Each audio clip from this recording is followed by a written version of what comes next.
Boa tarde, pessoal, tudo bem? Nós estamos aqui hoje para falar de um assunto super importante, é a questão do luto antecipatório no contexto da doença de Alzheimer. Então, professora Emanuela, uma amiga querida, vamos lá? Eu queria que você falasse quem é você, para as pessoas que estão nos ouvindo, o que nós temos em comum também, né? Então, vamos lá, Manu.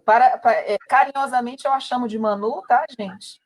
Então, assim, a gente vai se comunicando durante toda a live. Vamos lá, Manu.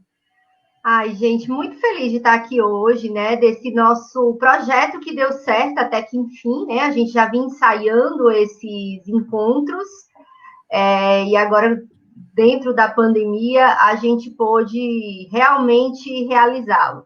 Então, é um prazer muito grande estar aqui, trocando um pouco do meu conhecimento, da minha experiência na área, com a Deusivânia, que também é uma mestre, que é alguém que inspira também o nosso trabalho, alguém que tem os mesmos interesses que eu também, a gente estuda o mesmo tema, né? Sendo ela psicóloga e eu terapeuta ocupacional. Então, acho que a gente teve um feliz encontro, né, Deusi? A gente se encontrou por acaso, por meio do tema em si, né, Deusivânia? A gente vai falar um pouquinho de um instrumento.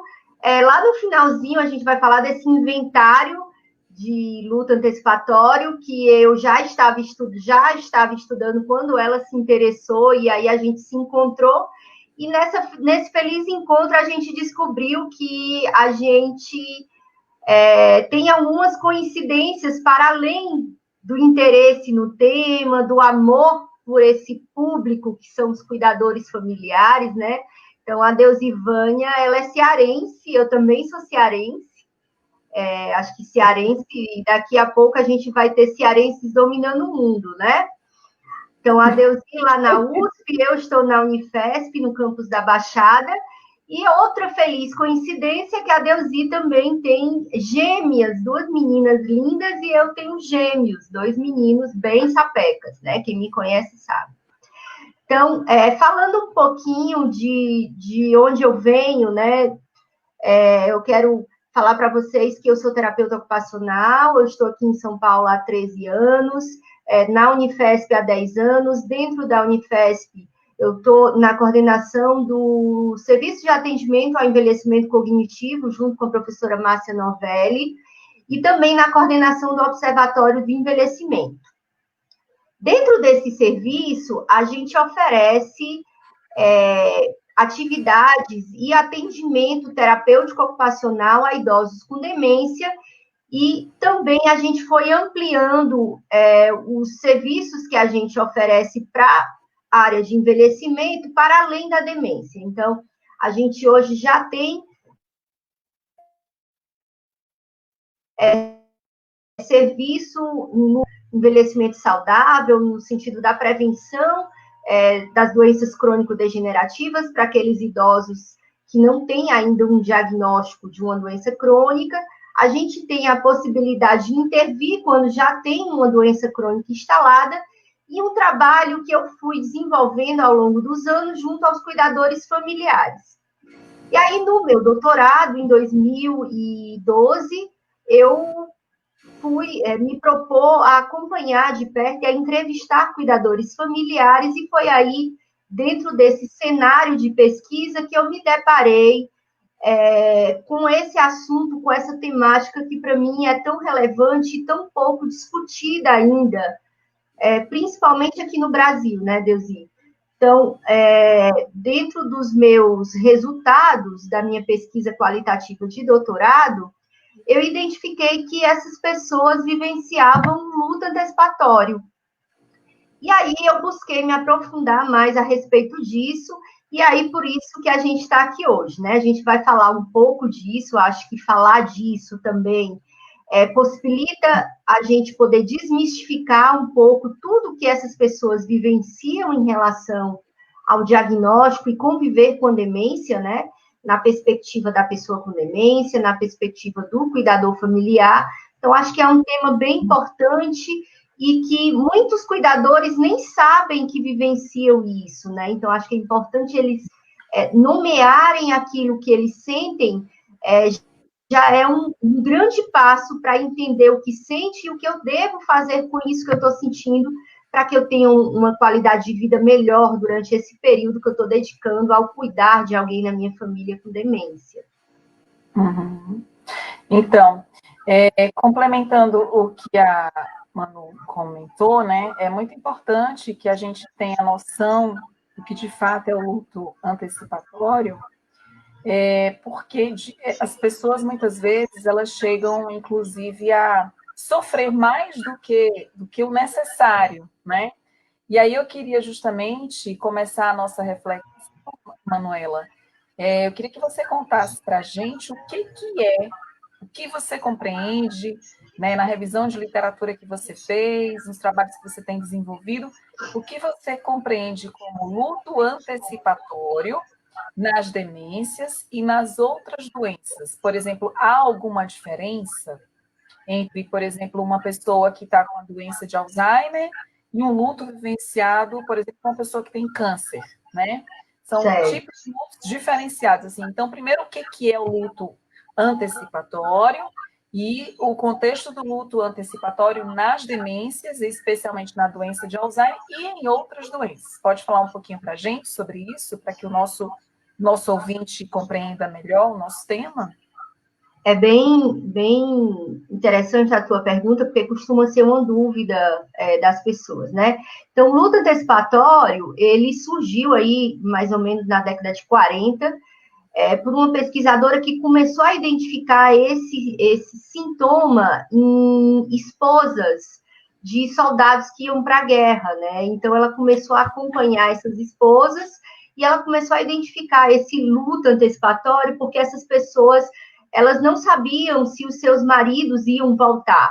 E elas começavam a vivenciar algumas perdas, simulando a perda concreta, né? Então, elas começaram a sentir medo dessas pessoas não voltarem, elas começaram a pensar como que ia ser a vida delas quando isso acontecia, como que ia ser o futuro, o que é que elas iam perder.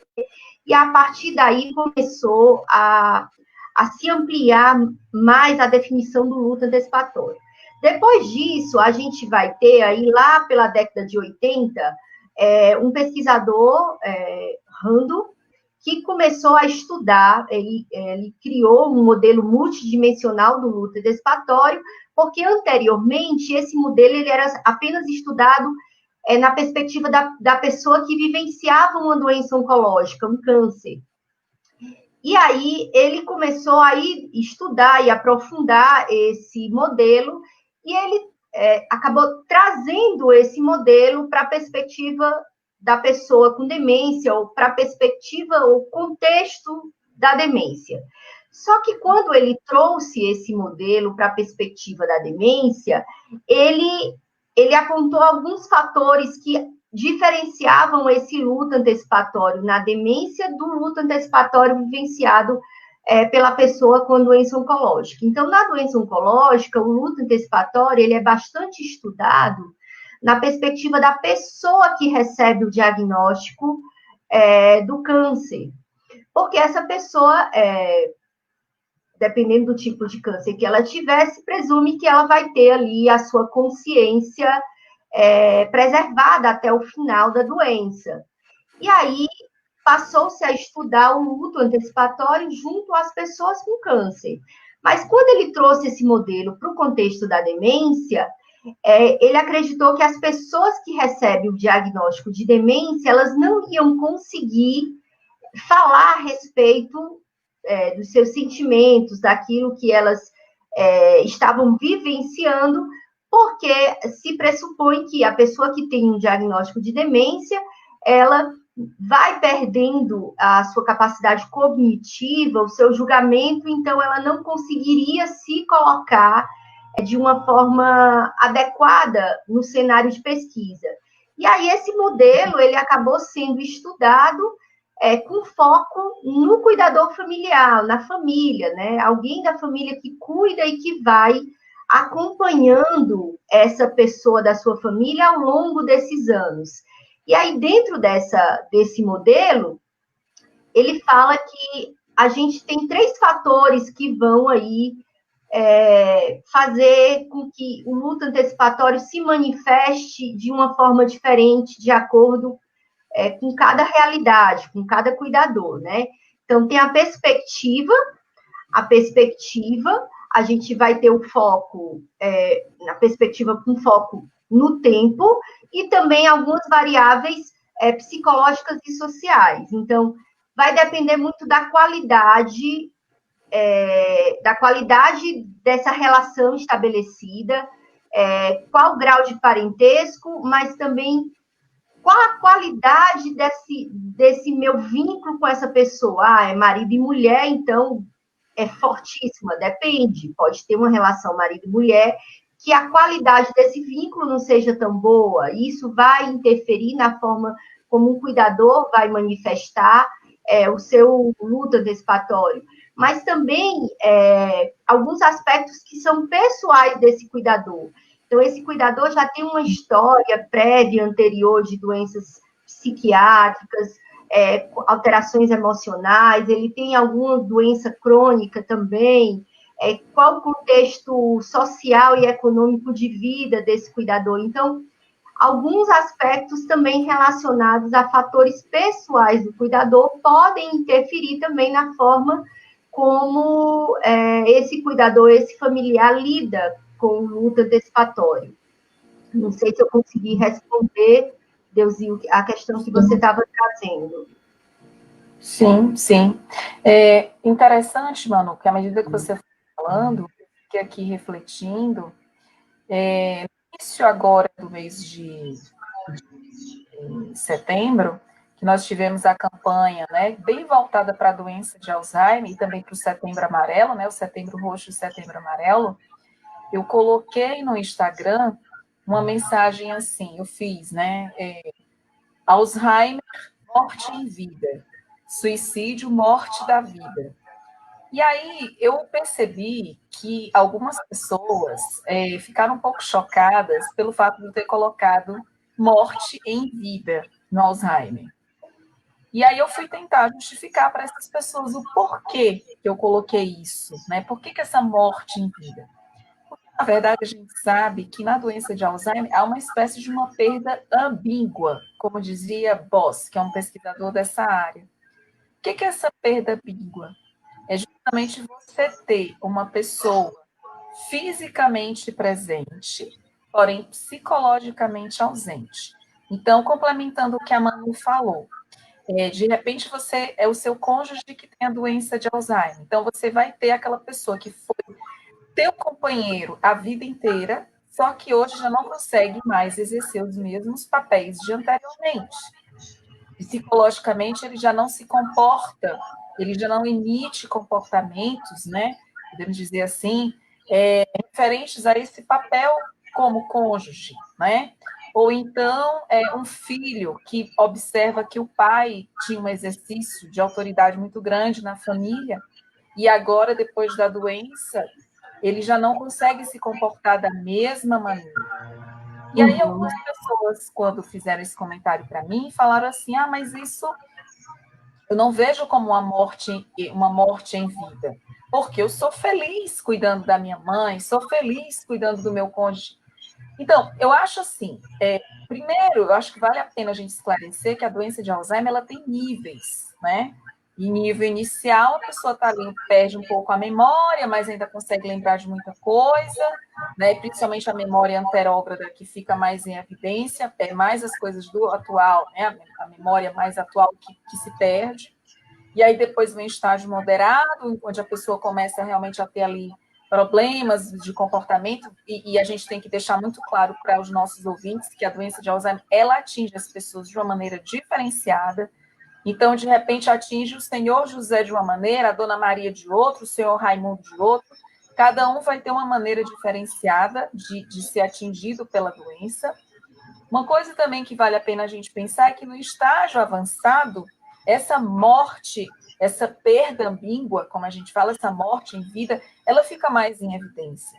Porque aí a pessoa realmente ela está ali fisicamente presente, porque ela não consegue muitas vezes mais falar, ela não consegue às vezes mais nem se alimentar, mastigar. Então, é justamente isso eu queria que agora você complementasse, Manu, falando para a gente como é que é especificamente esse luto, porque, de toda forma, pessoas, se a gente pega essa ideia, né, de que a doença de Alzheimer é uma morte em vida, então você está ali meio catastrófico. A gente pensa assim, e eu quero que fique muito claro isso também, os aspectos positivos da doença. Não tô, nem eu nem a Manu, a gente quer deixar isso para os nossos ouvintes, porque tem muitos cuidadores que falam assim, mas vocês só destacam os aspectos negativos da doença. Não, a gente hoje vai falar realmente do luto, mas a gente pode marcar uma outra live para falar sobre a felicidade que pode ser vivenciada na doença de Alzheimer. Eu conheço pessoas que foram, assim, super felizes cuidando dos seus pais, cuidando dos seus cônjuges, e que vivenciaram esse luto de uma maneira mais tranquila do que outras. Mas agora, aqui, o foco da gente é justamente essa questão do luto antecipatório, né? E que eu queria que você, Manu, agora trouxesse para a gente esse luto, essa vivência do luto na doença de Alzheimer, especificamente. É bem interessante o que você está falando, Deusi, porque na prática é o que a gente mais escuta, né, dos cuidadores. É o que eu costumo repetir por onde eu passo. Não é difícil eu encontrar esposas que falem para mim, eu sou viúva de marido vivo. Eu já perdi meu marido, não é mais ele que está aqui comigo. Ou encontrar filhas, né, filhos que falam, eu sou órfão, eu não tenho mais meu pai, eu não tenho mais minha mãe. Então, isso é muito comum. Mas acredito que a gente tem um desafio, que seria, no caso,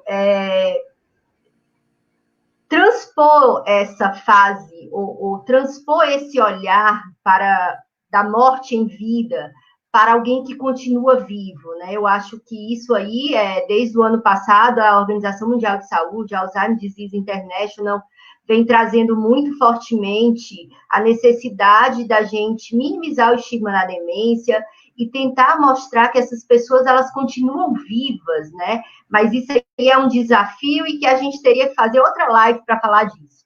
Pensando no contexto do luto antecipatório, é interessante que tem pesquisas que falam que na fase inicial da doença, de acordo com o grau de parentesco, o luto também vai mudando. Então, as esposas, na fase inicial, elas tiveram menos luto antecipatório do que os filhos. Então, as esposas, na fase inicial, elas sentiam muito a perda do fazer junto com o marido. Enquanto os filhos, na fase inicial, eles já tiveram uma tendência maior de negar o diagnóstico, de não aceitar. E aí, na medida que a doença vai evoluindo, as esposas, elas vão tendo um nível maior de luto antecipatório, porque aí elas vão conseguindo ver a amplitude que é ter um cônjuge com demência, e aí elas vão percebendo a perda do companheirismo, a perda da relação construída ao longo da vida, a perda desses projetos, e esses filhos, ao longo desse processo, eles vão tentando aceitar melhor esse avançar, esse processo de adoecimento.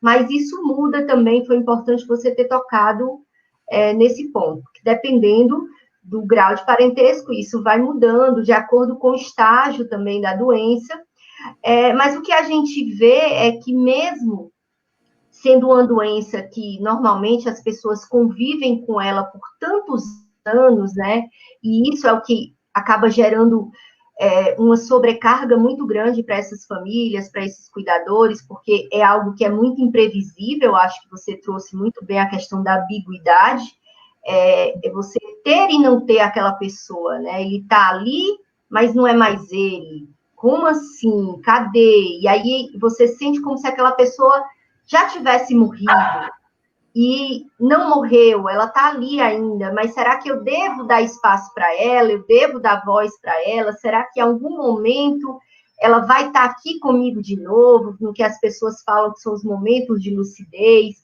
Mas a questão a gente tem que valorizar, sim, a pessoa com demência, a gente tem que colocar ela sempre inclusa dentro das atividades de rotina, das atividades sociais. Acho que tentar dissociar a imagem da demência a uma imagem pejorativa, negativa, né? Tentar trazer outro tipo de relação, outro tipo de imagem para as outras pessoas, porque acredito que a questão da mídia, né, Deusi, quando vai retratar algum caso, alguma realidade de alguém com demência, sempre leva para o lado mais pesado, para o lado ruim, né?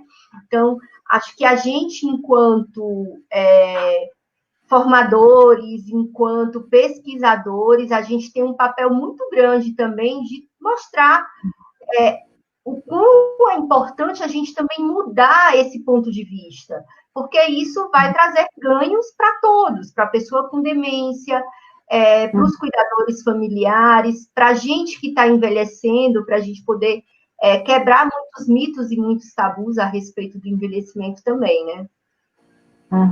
Com certeza. E, assim, esses estigmas, né, que você nos traz, mostra justamente essa diferenciação ou essa diversidade. Prefiro falar a palavra diversidade, essa heterogeneidade. Não no contexto das demências, mas também no próprio contexto do envelhecimento, né? A gente que trabalha com pessoas idosas, a gente observa essa diferenciação. Eu mesma na própria família, eu tive uma avó que teve demência, então eu vivi esse luto, porque um dia eu cheguei na casa dela, depois de ter passado 6 meses sem visitá-la, porque eu fazia doutorado em Brasília, então fui visitá-la e ela chegou e me perguntou: quem é você? Aquilo foi um choque muito grande para mim. Ali eu vivia assim, um dos mais terríveis sentimentos que eu pude viver e fiz desse sofrimento produtividade no sentido de querer ajudá-la e ajudar outras pessoas idosas e outras famílias nesse contexto. Mas, por outro lado, por exemplo, eu tenho uma avó, a avó paterna, que tem 97 anos, é lúcida. Quando eu telefono para ela por WhatsApp, assim que ela me vê, ela já fala: Deus, Ivânia, tudo bem? Né? Quer dizer, então mostra justamente essa diversidade da velhice, né? E também do próprio contexto, quando a gente pensa em termos de demência, porque tem pessoas que conseguem, eu já tive pacientes, você também já deve ter tido, pessoas que conseguem manter aí, se manter no estágio inicial do moderado durante muitos anos e não avança. Por quê? Porque tem uma rede de suporte adequada, porque tem um apoio de saúde muito bom, porque usou a medicação e usa de uma maneira correta, porque conseguiu logo de cara, logo que soube da doença, a família tomou logo as providências, porque a gente sabe que uma das grandes reações iniciais dos familiares é negar a doença, né? Isso é muito comum nos nossos atendimentos. Eu não acredito que ele está com a doença, isso é coisa da velhice, isso é coisa ele tem várias maneiras. E, inclusive, isso me faz lembrar, Manu, antes de fazer a próxima pergunta, a questão dos próprias fases do luto que a Elizabeth Kubler-Ross, de alguma maneira, nos trouxe, né? Primeiro, na primeira fase do luto seria essa negação, e a gente vê muito isso na doença de Alzheimer, né? Se você nega que seu parente tem. Eu mesma não acreditei que a minha avó estava com a doença. Eu falei: não acredito, porque eu fui praticamente criada por ela, né? Junto com a minha mãe, que meu pai faleceu, e nós fomos morar junto com o meu avô e minha avó. Então, é uma segunda mãe para mim. Poxa, como é que ela esqueceu de mim? Isso, aquilo, uma dor profunda. Então, você realmente nega. Depois você tem raiva, né? É a segunda fase do luto, de acordo com a Elizabeth Kubler-Ross. A terceira fase é a fase de barganha, onde você começa a tentar negociar com você mesmo, né? Aquela maneira de entender o sistema, de entender a situação. Depois vem a depressão, ou seja, digo, a tristeza, né? A tristeza de você realmente ver que perdeu, né? E, por último, a aceitação, de você, de fato, aceitar que aquilo existe. E é muito difícil a gente viver numa realidade que não é a verdadeira. Você sabe que tem muitas pessoas que fantasiam muito, né, a realidade. Então, eu acho interessante a gente fazer essa reflexão. E a pergunta que eu tenho para você: o luto antecipatório, quais são os fatores que podem amenizar esse luto e que podem potencializar esse luto antecipatório? Fala um pouquinho para a gente, Manu. Tá. Antes de responder essa pergunta, Deusi, acho que teve alguma a pergunta antes da última que você fez, que eu acho que eu não falei, que eu acho que é um ponto bem importante. O termo luto antecipatório, para muitas pessoas, ele pode estar associado à ideia de que você está sofrendo antecipadamente uma perda que vai acontecer no futuro, né? E, no caso, o termo luto antecipatório, de acordo com aquele modelo que foi proposto por Randall, que eu falei no começo, ele é amplo, ele avalia perdas em relação ao passado, ao presente e ao futuro. Então, perdas em relação ao passado, né? Quando a gente escuta, eu tinha um marido, ele era o meu esposo, agora ele não é mais. Então, tem um fator aí que foi construído no passado, que no momento ele está sendo desconstruído, né? Ele é meu esposo, mas não é, e que em algum momento do futuro eu vou perdê-lo, porque é uma doença crônico-degenerativa que tem uma evolução, então essa pessoa acaba sofrendo, vivenciando esse luto em relação a diversos momentos do tempo, né? Ao passado, ao presente e ao futuro. Quando você traz aí as fases do luto de Elizabeth Kubler-Ross, é importante a gente falar que nem todo mundo passa ou vivenciam todas as fases. Às vezes a pessoa fica na negação até o fim, outras pessoas já vão aceitar inicialmente e vão, ao longo desse processo, lidando de uma outra forma.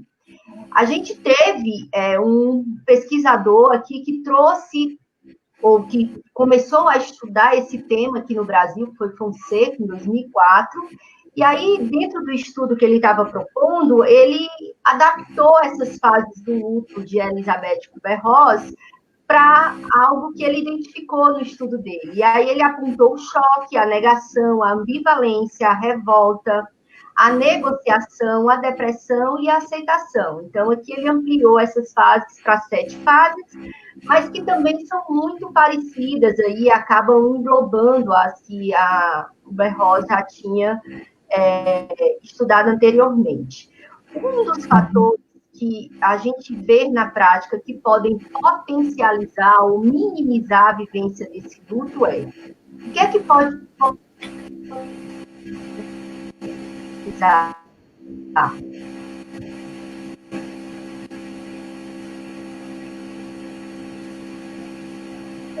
Não, tá tranquilo aqui para mim. Não estou ouvindo ruído, não. Ok. As pessoas que tentam fugir ou negar, falar sobre, eu não quero buscar informação, eu não quero ler a respeito, porque eu vou ficar muito mais sensibilizada, muito mais triste, deprimida. Os estudos vêm falando justamente o contrário.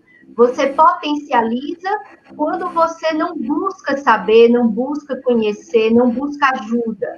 E você minimiza quando você compartilha o que você sente, quando você participa de grupos de apoio, faz sua terapia, psicoterapia, que você vai entendendo aquilo que você sente, que você vai dando nome para isso. Isso vai minimizando os efeitos desse luto. E muitos estudos falam também que, para além de potencializar ou minimizar, quando você trabalha com recursos e ferramentas que estão disponíveis aí na rede, nos serviços, para que você possa saber o que você sente, que você minimiza, o luto concreto que vai ser vivenciado no futuro, ele tende a ser um luto muito mais melhor elaborado do que as pessoas que negam ou que têm muita dificuldade de lidar com isso ao longo do processo em vida, né? Então, essas pessoas elas vão ter muito mais chance de desenvolver até mesmo um luto complicado, quando o seu familiar realmente vier a óbito, né? Então, isso é algo bem importante. Então, a gente precisa desmistificar isso. Uma coisa que eu acho bem interessante é que a gente tem tanto tabu para falar de morte, né? Quando a gente tem palestras com esses temas, assim, vamos falar a respeito da morte ou vamos falar a respeito de luto, a sensação que eu tenho é que as pessoas participam menos, porque as pessoas não querem falar disso, querem falar de vida, né? Nossa, que coisa! Eu não quero falar de morte. Nossa, você trabalha com morte, trabalha com luto, é muito pesado. E, na verdade, esse é um tema que a gente deveria lidar ou tratar com muito mais naturalidade, né? Porque é algo que, independente da nossa crença, da nossa raça, da nossa religião, do nosso nível social e econômico, todos nós vamos passar por isso um dia. Às vezes, perdendo pessoas que são importantes na nossa vida, em algum momento, a nossa própria vida. Então, é importante a gente falar disso. Mas a sensação que eu tenho de que o tema é tão tabu que quando a gente abre espaço para conversar a respeito disso, como um espaço rico como esse, a gente não tem público, porque as pessoas realmente têm muito medo de falar a respeito disso, né? Uhum. Na verdade, assim, a gente está mais aberto, né, às questões como felicidade, emoções positivas, né? Morte, luta é algo que traz uma certa negatividade no sentido do sofrimento, né? Então, eu acho que sem dúvida, é muito importante a gente estar trazendo esse tema aqui, né? Eu acabei de dar uma aula, de participar de uma aula sobre ciência da felicidade. Até falei para os meus alunos, gente, agora eu vou mudar a chavinha de ciência da felicidade, vamos falar de luto, né? Mas assim é o ser humano, ninguém sabe realmente a hora que a gente vai partir, né? Esse é um tema que, para mim, é super, entre aspas, eu lido com esse tema desde o ventre da minha mãe, né? Porque eu perdi meu pai sofreu a gravidez inteira da minha mãe com câncer no fígado aos 25 anos, e ele morreu 9 dias antes do meu nascimento. Então, eu vivo essa questão da morte e do luto desde o ventre da minha mãe. Então, para mim, eu sou super tranquila para falar de morte, para falar de luto, né? Porque eu acho que o que eu tinha que sofrer, eu já sofri desde o princípio. E eu acho que vale a pena também a gente pensar essa questão do luto. Eu estudo muito estilos de apego, né? Tenho pesquisa sobre isso. E a gente sabe que dependendo do estilo de apego, que aí é uma outra live também para falar sobre isso, a gente já, inclusive, já fiz uma live com o professor Vicente, mas dando enfoque ao amor e não ao luto, que existe enfoque também para o luto, né? Tem pessoas que realmente têm um estilo de apego que não conseguem elaborar esse luto de uma maneira sadia, entre aspas, né? Se é que existe essa ideia de luto sadio, mas um luto onde a pessoa possa enfrentar, podemos melhor falar assim. Acho que é melhor, cabe mais a gente dizer assim, um luto onde você consegue ter um enfrentamento, né? Mais, digamos, positivo, né? Para a vida, né? E aí eu queria fazer uma pergunta, a última pergunta, porque eu vi que tem muitas pessoas perguntando algumas coisas aqui.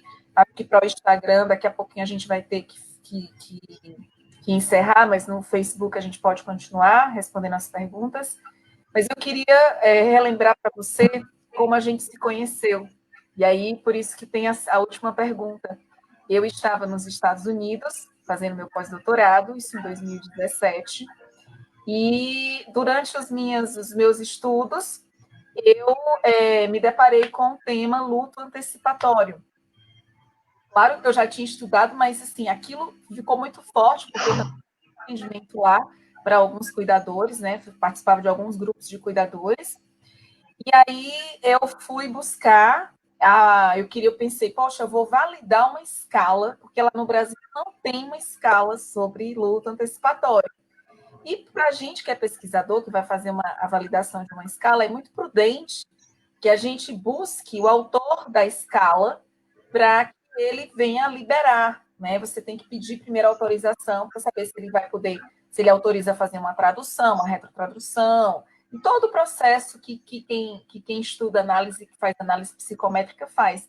E eu entrei em contato com o pesquisador e, para minha surpresa, ele fala assim: ah, professora, existe uma professora no Brasil chamada Emanuela Matos, que já me pediu essa autorização e está fazendo um processo de validação da escala. Eu fiquei super feliz.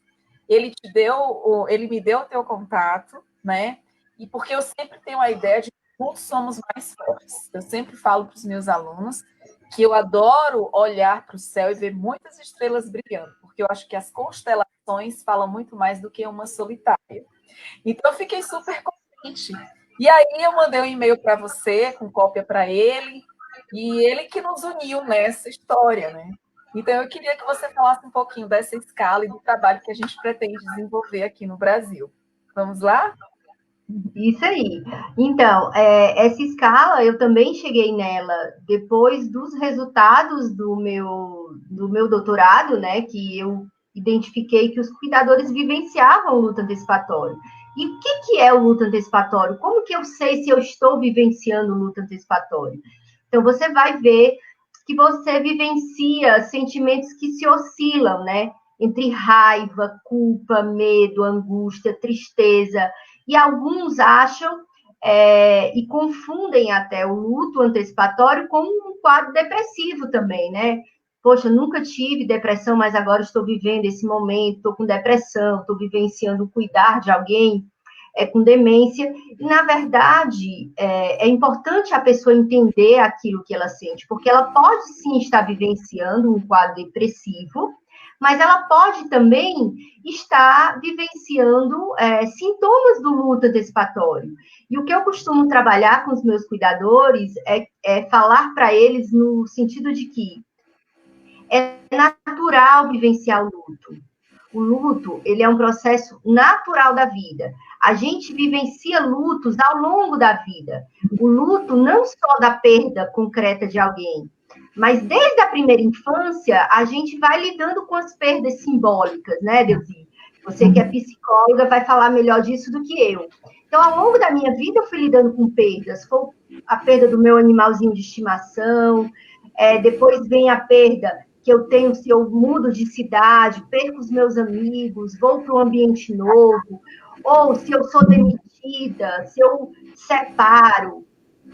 Então, assim, só para ilustrar. E vivenciar isso é algo normal, é natural. Seria preocupante se a gente não vivenciasse isso. Então, se permitam sentir raiva, se sentir culpados, se sentir angustiados.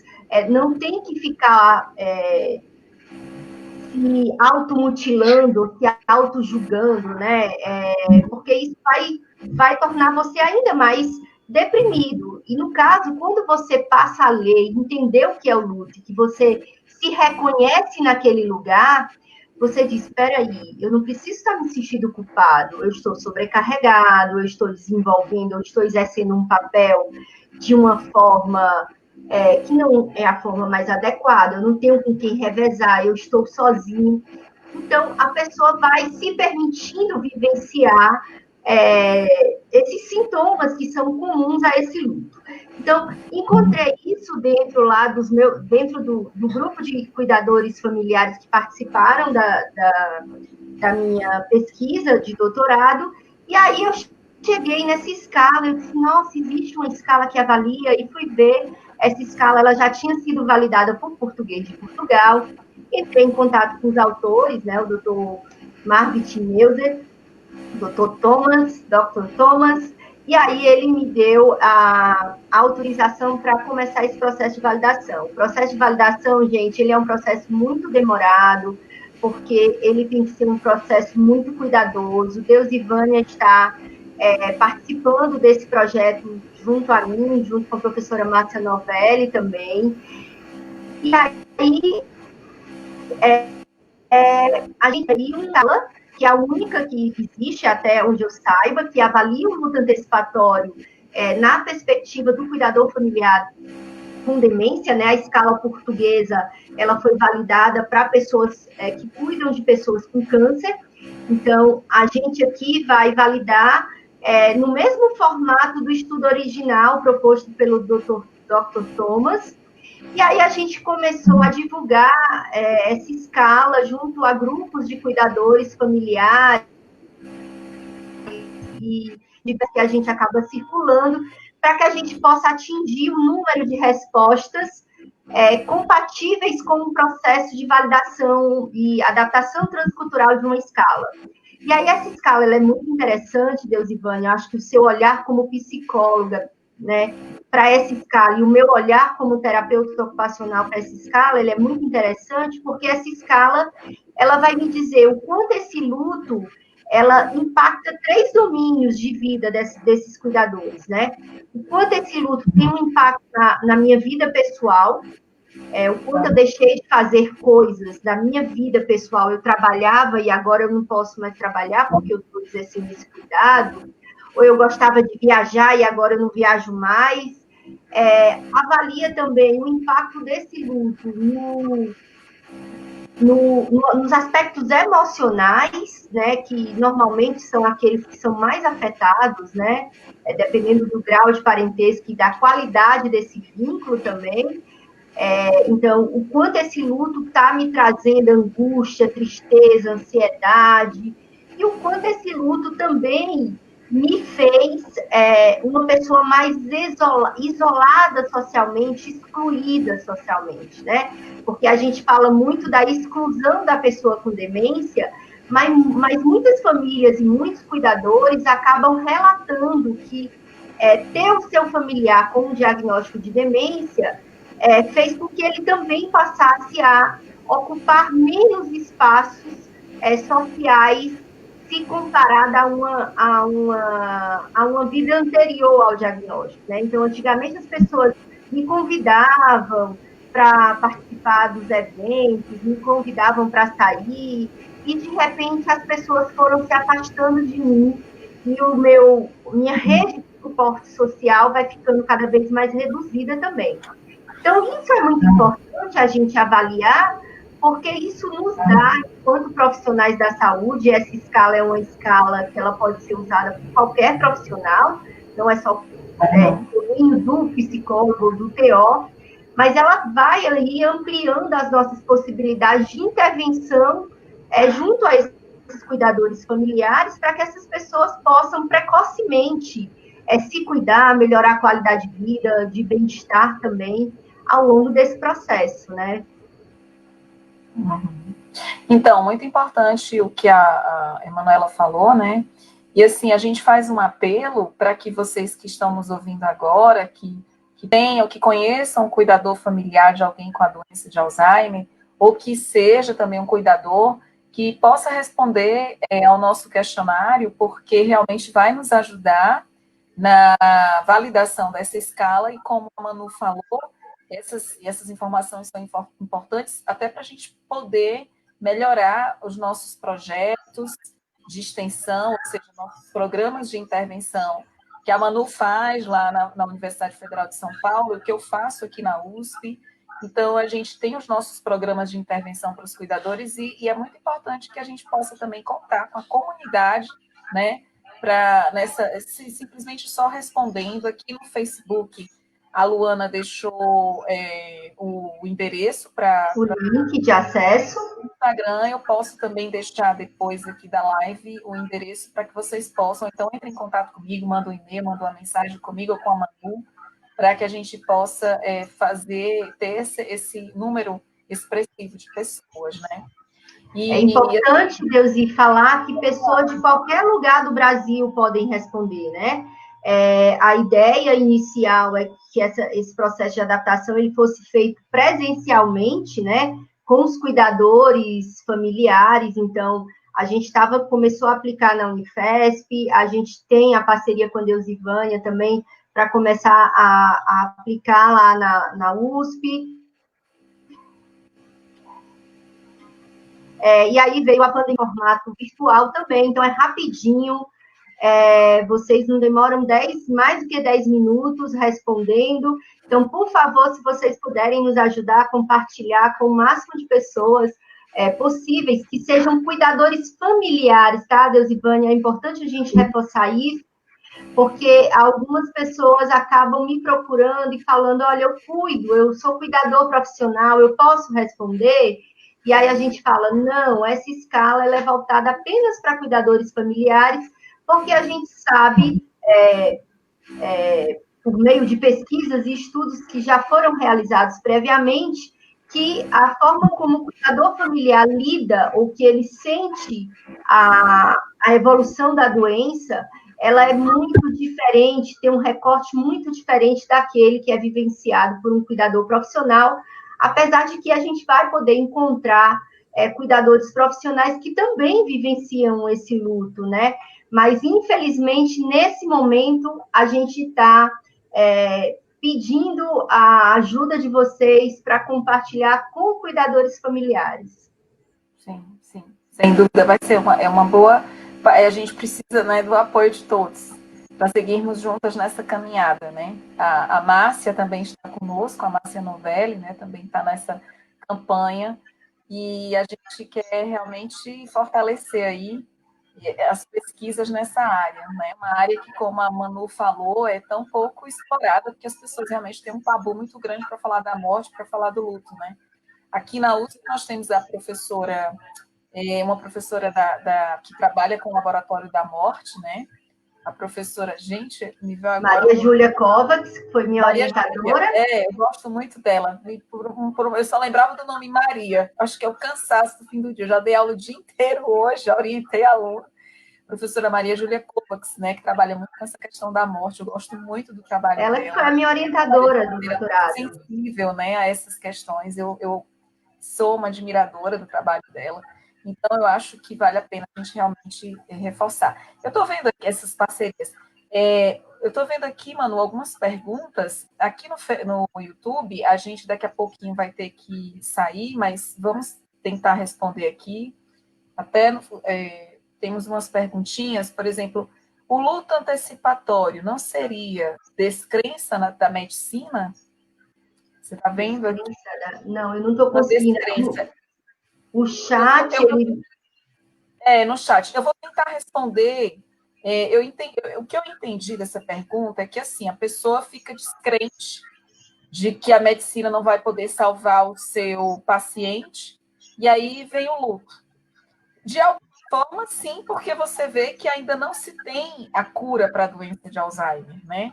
Então, se você sabe que a pessoa está com a doença, você sabe que ela vai evoluir. Mas, como eu falei, tem pessoas que passam, por exemplo, 14 anos, 15 anos, vivendo bem, dependendo do apoio que tem, né? E levando uma vida, entre aspas, tranquila com a família, né? Vai depender muito da pessoa, das características de personalidade, do suporte, como eu falei, que ela tem. Então, de alguma maneira, eu acho que tudo isso são fatores envolvidos. Aqui também tem uma pergunta assim, um comentário. Não poderíamos substituir cuidador familiar por cuidador afetivo? Podemos observar que, em alguns casos, o familiar não é tão afetivo. Quer comentar alguma coisa sobre isso, Manu? Eu não sei quem fez a pergunta ou o comentário, eu concordo com a pessoa que fez. Nível Bueno.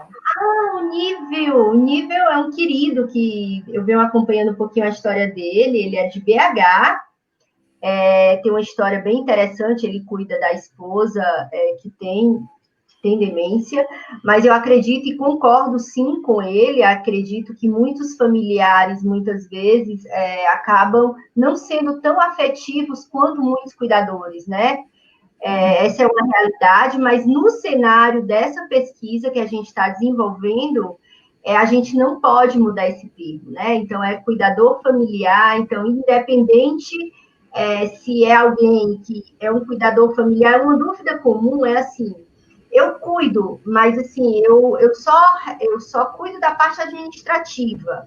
Eu posso responder o questionário? Pode, porque a gente tem diversos tipos de cuidadores familiares. A gente vai ter aquele cuidador familiar que fica 24 horas por dia, que faz tudo.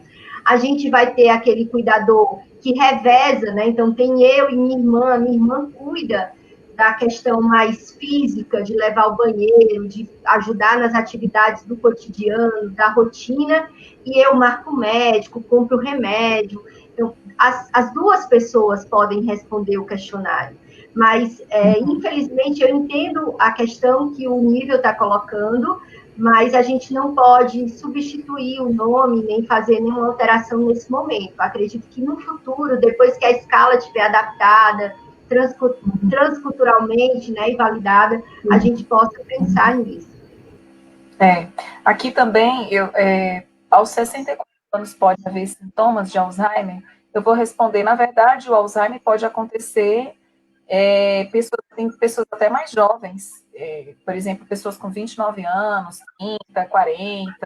O mais comum é que, de fato, haja na velhice, né? Mas pessoas mais jovens, já há casos, da literatura científica já destacou isso. Inclusive, se vocês gostarem de cinema, né, até recomendo aquele filme Memory to Remember, que fala justamente de uma moça que é recém-casada, tem 29 anos e desenvolve a doença de Alzheimer, né?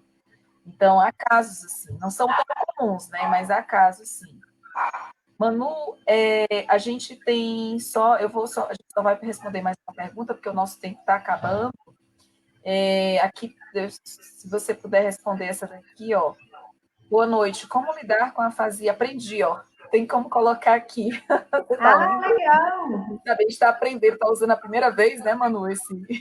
Sim. Boa noite. Como lidar com a afasia primária degenerativa? Estou apavorada. É minha mãe que está com essa demência. Você quer comentar alguma coisa, Manu? Ô, Vera, na verdade, o que a gente tem de recurso que a gente pode entender, acho que você participar de um grupo de apoio, para você entender, claro, a gente está falando aqui do luto antecipatório na doença de Alzheimer, mas ele é comum a outras demências também. Então, de você poder entender que tem coisas que vão ser comuns a pessoas que vivenciam a afasia primária degenerativa, que não vão ser comuns em outras pessoas que vivenciam Alzheimer ou demência frontotemporal. Mesmo em pessoas que tenham o mesmo diagnóstico, ela acaba se manifestando de formas diferentes. Então, a gente poderia tentar entender um pouco do que é que você está vivendo na sua prática diária em relação à sua mãe, quais são os principais sintomas que ela está manifestando, para a gente poder te ajudar, te orientar. O que eu te digo inicialmente, Vera, tente não ficar apavorada. Eu sei que o diagnóstico, ele é pesado, ele vem e cai no nosso colo, assim, você não sabe o que fazer com aquilo, parece um elefante, né? Você não sabe, mas busca apoio, eu estou à disposição, a gente tenta entender melhor qual é o contexto que você está vivenciando e a gente vai tentando lidar com cada fase de cada vez. Não adianta você sofrer com algo que vai acontecer no futuro. Eu ouvi alguém falar a respeito disso e é muito ruim, eu estou com medo. Não adianta a gente acabar ouvindo outras histórias e tentar trazer essa condição para si, porque a doença se manifesta de maneira diferente. Então, não pegue para si aquilo que não é da sua mãe ou que você não está vivenciando. E busque os grupos de apoio, porque eles são riquíssimos. Dentro do grupo de apoio que eu estou coordenando, inclusive ele está acontecendo no formato virtual, disponível para pessoas do Brasil todo, a gente tenta lidar com o cuidado para além do cuidar do outro, mas também para o cuidar de si, Deusinho, porque às vezes as pessoas se veem nesse papel e acabam esquecendo de si mesmas. E muitas vezes essas pessoas que cuidam também são idosas. Então é importantíssimo a gente não abrir mão do nosso cuidado próprio para cuidar do outro. Então, esses espaços são bem ricos, Vera. Fico à disposição no que eu puder te ajudar. Uhum. Pessoal, então eu acho que a gente está com o tempo já esgotando aqui. Eu só queria te agradecer pela oportunidade de estar compartilhando com a gente aqui no Instagram e aqui no Facebook, né, essas informações. Eu acho que o nosso dever como cidadã, como pesquisadora, como mulher, como mãe, como filha, como neta, né, de alguém que teve a doença de Alzheimer, no meu caso, eu sou uma neta, né, que tive essa infelicidade de ter perdido minha avó por essa doença, mas, obviamente, eu também gozei de muitas coisas boas ao lado dela, mesmo na doença dela, então eu quero que isso fique muito claro. Hoje o nosso enfoque foi a questão do luto, mas eu destaco que não precisa ficar só pensando que é só luto, que é só desgraça, que é só tristeza. Não é esse o nosso objetivo, nem meu, nem da Manu. Hoje, realmente, numa live, né, de 50 minutos, a gente realmente deu enfoque ao luto, mas a gente pode depois voltar para falar de felicidade, falar de gratidão, falar de oportunidades de crescimento. Aspectos positivos de cuidar, né? Então, realmente, Eu queria agradecer a você, Manu, por essa oportunidade da gente também ter aprendido, das pessoas terem aprendido mais, né? E estamos aí, continuamos nessa luta, né? Nesse bom combate. Você quer comentar alguma coisa? Não, quero agradecer a oportunidade. Acho que é sempre bom a gente levar informação, levar reflexão às pessoas, né? E eu falo, essas reflexões não devem fazer parte apenas das pessoas que vivenciam o cuidado de alguém com demência, mas de todos nós, né? Independente da idade, porque nós vamos envelhecer também. E provavelmente a nossa geração vai ter que lidar muito mais com essas questões de saúde do que propriamente as que a gente já está vendo hoje, né, Deusi? Então, é algo que a gente tem que levar para as nossas casas, para as nossas famílias, discutir, falar, conversar. E eu, enquanto professora, com interesse na área de envelhecimento, enquanto pesquisadora, fico aqui à disposição de vocês. Podem me encontrar, talvez, por meio do Instagram, do Facebook da Deusivânia. Fico à disposição e fico à disposição também para a gente continuar essa conversa, levando para o lado mais positivo, né? Hoje a gente falou mais dos aspectos, né? Então, eu acho que teremos, sim, outras oportunidades. E eu estou sempre fazendo live, gente, pelo Instagram. A primeira vez que eu fiz pelo Facebook, mas estou sempre fazendo, e eu trabalho não só com doença de Alzheimer, mas eu trabalho com relacionamentos amorosos, relacionamentos familiares, questões ligadas à sexualidade, questões ligadas ao idadismo, são tantas coisas, né? A Manu também tem outros temas que ela também trabalha. Isso é um dos nossos temas de trabalho. Então, a gente está sempre trazendo lives diversificadas, né, com temas diversificados.